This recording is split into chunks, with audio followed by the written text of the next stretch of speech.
तो hello guys, आपका स्वागत है हमारे एक और नए नए नए वीडियो में। तो इसी पिछली वाले वीडियो में मैंने हमने क्वांटम नंबर्स का सब कुछ कवर कर लिया था।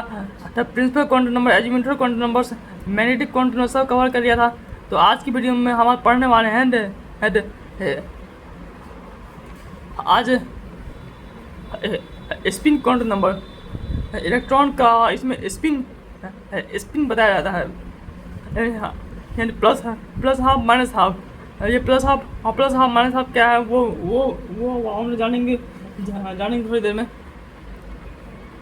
उससे पहले आप लोग जो भी इस चैनल पर नए आए हैं वो इस चैनल को लाइक एंड सब्सक्राइब करेंगे और अपने दोस्तों के साथ शेयर जरूर करेंगे। देखिए, स्पिन क्वांटम नंबर्स ये हमें इलेक्ट्रॉन का जो है ना स्पिन बताता है। ये स्पिन इसको बोलते हैं हम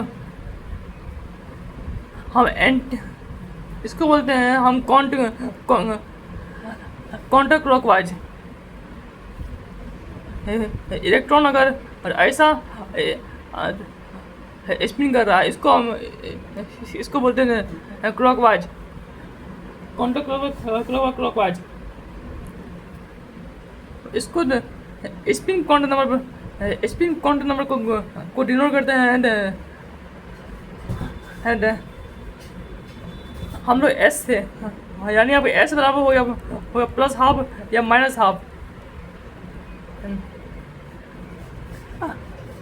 देखिए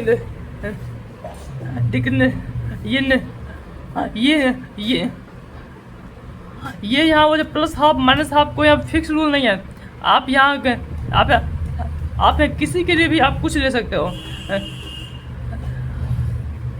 वो यदि आपने एंटी क्लॉकवाइज के लिए प्लस हाफ लिया है तो आप क्लॉकवाइज के लिए माइनस हाफ आपको लेना पड़ेगा।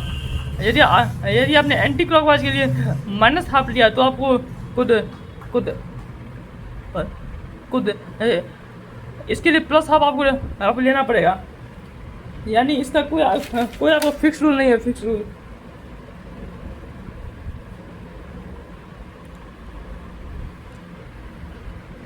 ये मान लीजिए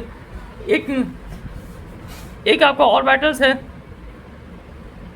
ये आपका ऑर्बिटल्स में आपका क्या है इलेक्ट्रॉन्स है। इसका जो यदि आप टोटल स्पिन लिखेंगे ना, वो आपका प्लस हाफ या माइनस हाफ, आप कुछ भी हो सकता है।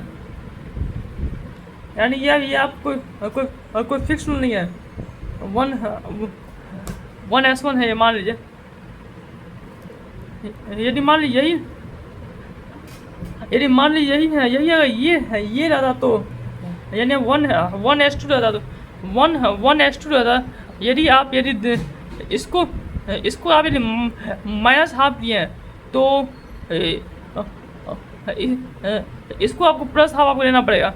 यदि इसको आप प्लस हाफ लिए हैं तो इसको आपको माइनस हाफ लेना पड़ेगा। इसका कोई यानी फिक्स रूल नहीं है। फिक्स रूल ये इलेक्ट्रॉन यदि आधा मूवमेंट एंटी क्लॉकवाइज करेगा, आधा मूवमेंट क्लॉकवाइज करेगा। इस ऑर्बिटल में नेट आपका स्पिन है, वो आपका नेट स्पिन आपका 0 है। एक बात और ध्यान में रखिए, किसी भी ऑर्बिटल में सेम में स्पिन वाले इलेक्ट्रॉन्स नहीं होने चाहिए। किसी भी ऑर्बिटल में सेम में स्पिन वाले इलेक्ट्रॉन्स नहीं होने चाहिए। सेम में स्पिन वाले, यानी ये आपका प्लस हाफ है तो इसको आपका माइनस हाफ होना ही पड़ेगा। सेम में स्पिन वाला नहीं होना चाहिए।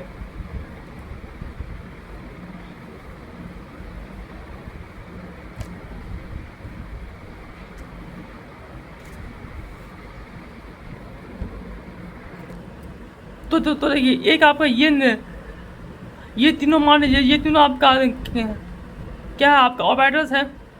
ये हमारे 2p3 है। इसका मान लीजिए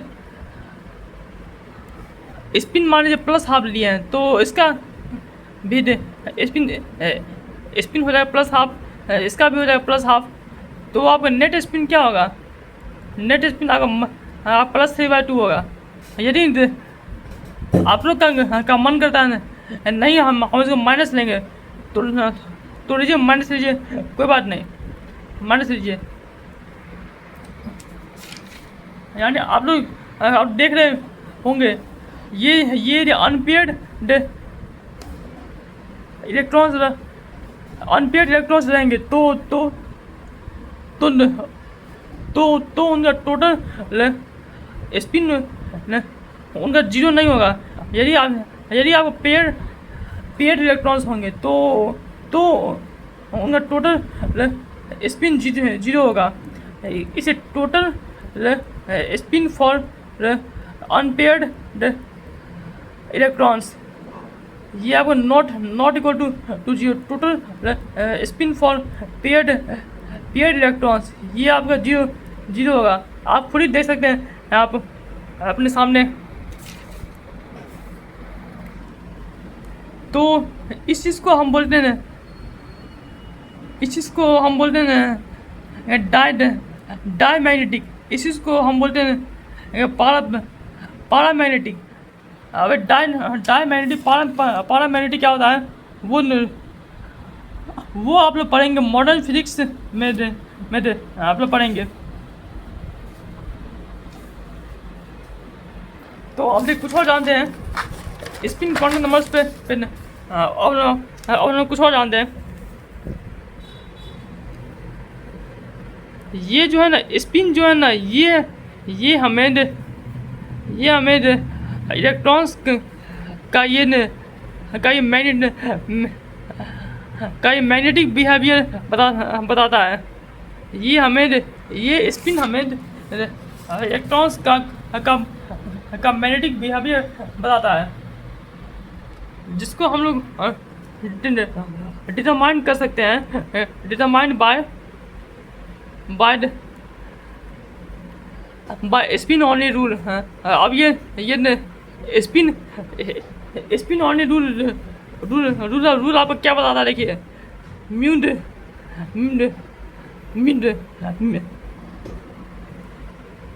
BM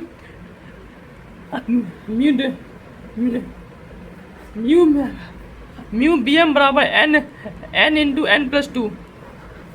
ये आपका है, आपका मैग्नेटिक इलेक्ट्रॉन्स का मैग्नेटिक मोमेंट है। ये आपका इलेक्ट्रॉन्स का मैग्नेटिक मोमेंट, यानी मैग्नेटिक बिहेवियर आप समझ सकते हैं।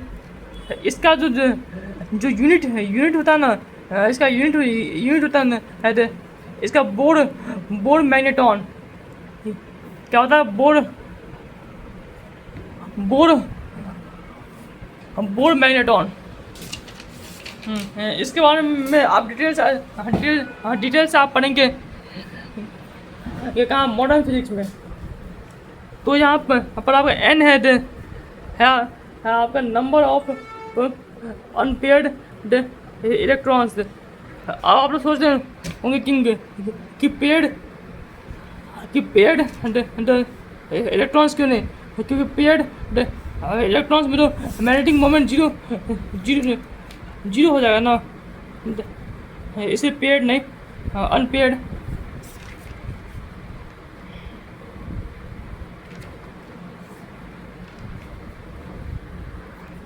तो देखिए, यहाँ से एक चीज़ कंक्लूड कर सकते हैं, paramagnetic nature is directly proportional to